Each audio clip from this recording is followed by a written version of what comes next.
Assalamualaikum warahmatullahi wabarakatuh. Halo teman-teman semuanya. Kami dari kelompok 4 yang terdiri dari saya, Nina Marlina sebagai moderator.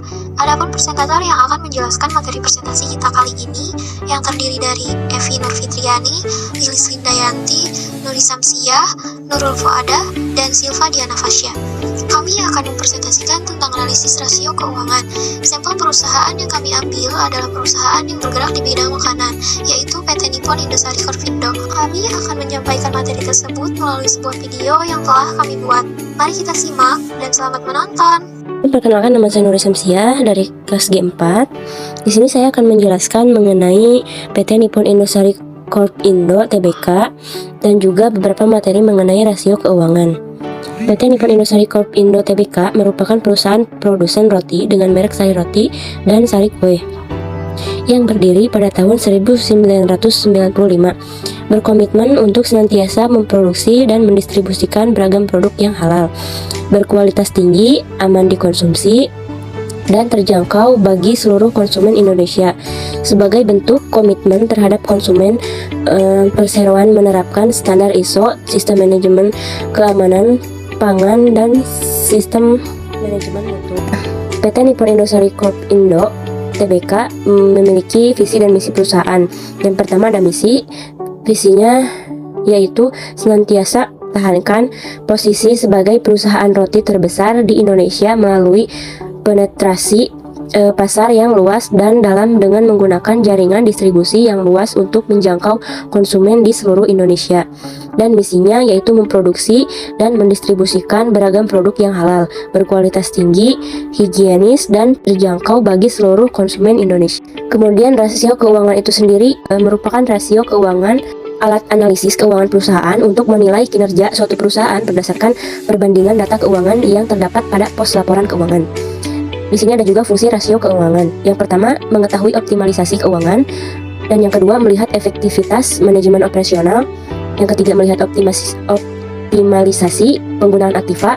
Yang keempat, melihat tingkat kesehatan keuangan dalam perusahaan. Dan yang terakhir yaitu acuan dalam menganalisa kemampuan perusahaan untuk berkembang.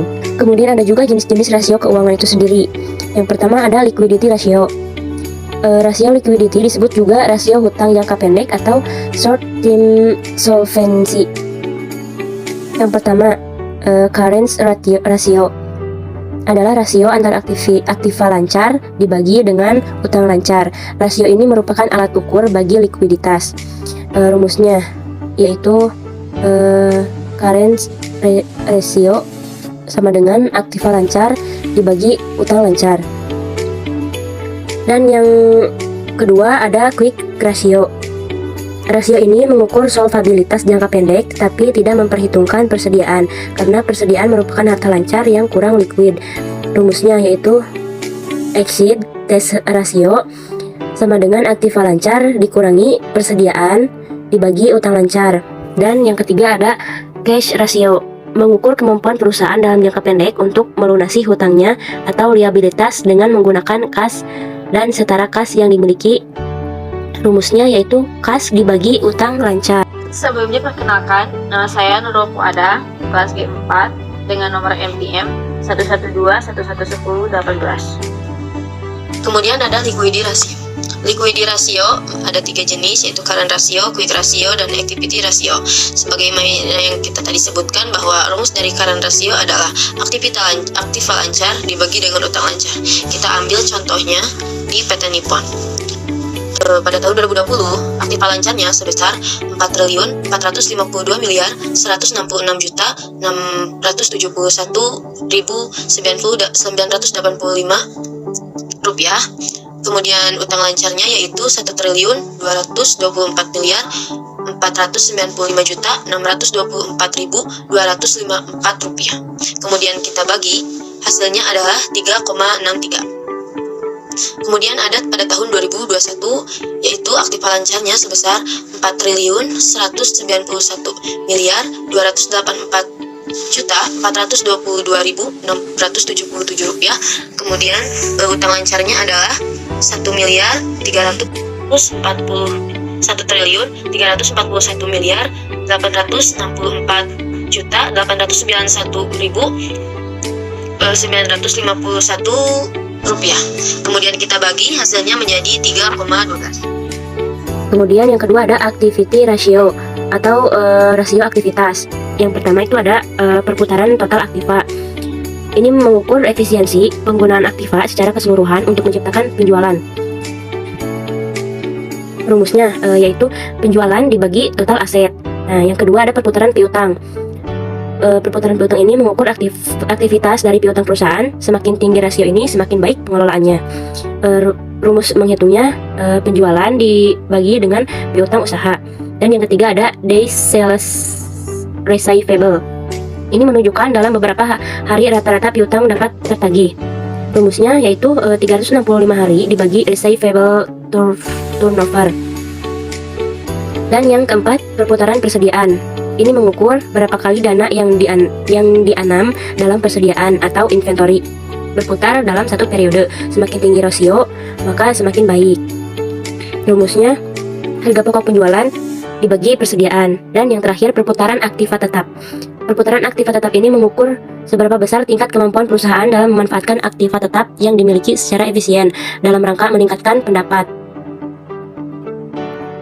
Rumusnya yaitu penjualan dibagi aktiva tetap bersih. Kenalkan, nama saya Lilis Lisdayanti dengan NIM 1121105. Activity ratio. Yang pertama ada perputaran total aktiva. Dalam 2020 perputaran total aktiva sebesar 0,72%. Dan dalam 2021 perputaran total aktiva sebesar 0,78%. Yang kedua ada perputaran piutang. Dalam 2020 perputaran piutang sebesar 18,24%. Dan dalam 2021 perputaran piutang sebesar 16,98%. Yang ketiga ada day sales in receivable. Dalam 2020 day sales in receivable sebesar 20,01 dan dalam 2021 day sales in receivable sebesar 21,49. Kemudian financial leverage ratio. Disebut juga rasio hutang. Yang pertama ada debit rasio. Debit rasio ini mengukur persentase total dan dibiayai oleh utang. Rumusnya yaitu total utang dibagi total aktiva dikali 100%. Kemudian yang kedua ada debit equity ratio, mengukur utang dengan ekuitas. Bagi bank, semakin tinggi rasio ini akan semakin tidak menguntungkan karena akan semakin besar risiko yang ditanggung atas kegagalan yang mungkin terjadi di perusahaan. Rumus penghitungannya total utang dibagi total modal sendiri dikali 100%. Yang ketiga ada time in interest earned, mengukur kemampuan membayar bunga utang melalui laba operasi. Rasio ini rumusnya laba sebelum bunga dan pajak dibagi beban bunga dan dikali 1. Assalamualaikum warahmatullahi wabarakatuh. Perkenalkan, nama saya Silva Diana Pasya, NPM saya 112111004. Di sini saya akan menjelaskan tentang financial leverage ratio.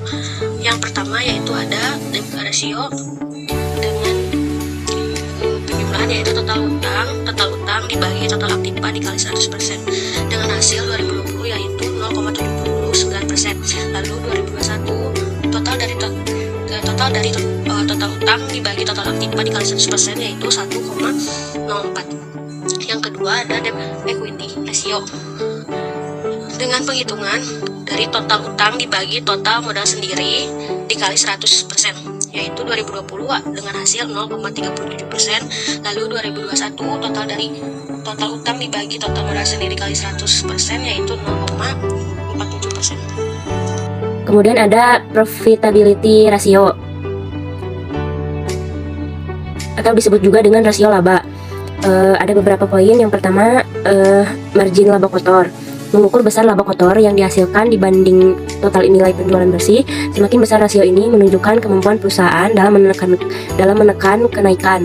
Rumus penghitungannya laba kotor penjualan dibagi penjualan dikali 100%.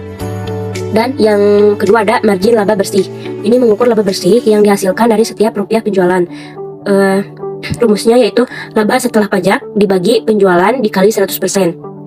Dan yang ketiga ada margin laba operasi. Margin laba operasi ini mengukur kemampuan perusahaan menghasilkan laba operasi dari penjualan tunai.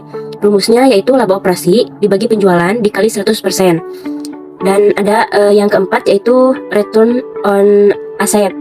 Ini mengukur kemampuan perusahaan untuk menghasilkan laba bersih dari aset yang dimiliki sekaligus mengukur tingkat pengembalian atas investasi perusahaan. Rumusnya yaitu laba bersih dibagi total aset dikali 100%.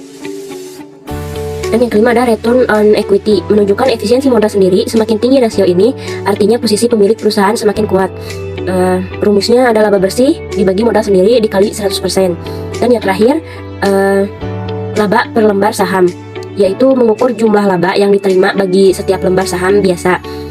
Rumusnya ada dua. Yang pertama ada earning per share, laba bersih dibagi jumlah lembar saham. Dan yang kedua, laba yang tersedia bagi pemilik saham biasa dibagi jumlah lembar saham. Perkenalkan, nama saya Fitriani. Saya akan menjelaskan tentang profitability ratio. Yang pertama ada margin laba kotor atau gross profit margin. Di tahun 2020 menghasilkan 0,97%. Di 2021 menghasilkan 1,74%. Yang kedua ada margin laba bersih atau net profit margin. Di tahun 2020 menghasilkan 0,75% dan di tahun 2021 menghasilkan 1,44%. Yang ketiga ada margin laba operasi atau operating profit margin. Di tahun 2020 menghasilkan 0,79% dan 2021 menghasilkan 0,85%. Yang keempat ada return on asset atau ROA. Di tahun 2020 menghasilkan 11,7% dan di tahun 2021 menghasilkan 1,34%. Dan yang kelima ada return on equity atau ROE. Di tahun 2020 menghasilkan 4.083 dan 2021 menghasilkan 1.467. Dan yang keenam ada laba per lembar saham atau NI per share. Di tahun 2020 menghasilkan 4.373 dan di tahun 2021 menghasilkan 1.187. Sekian yang dapat kami sampaikan. Terima kasih atas perhatian teman-teman semua. Semoga apa yang kami sampaikan dapat dimengerti. Mohon maaf apabila banyak kekurangan dan kesalahan. Wassalamualaikum warahmatullahi wabarakatuh.